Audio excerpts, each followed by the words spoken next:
मंगाए भाई। अच्छा ये कुछ हो ना हां तो ना कहा भाई लेके बापा छगड़ी जा ए ताही जा रिपोर्ट तू चलो तू का हुआ गल्ला निकल तू हां हम हुए यही पे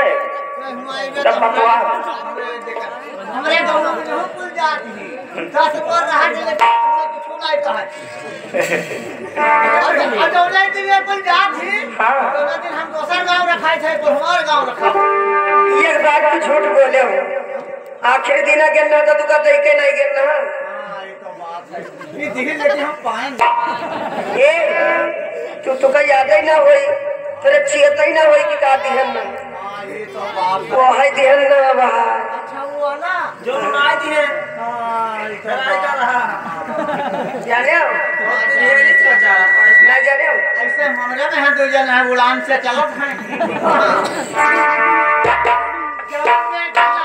चलत है बहनी हां कि देख लियो तो का कहीं बहनी लड़ पकड़ही ना बनो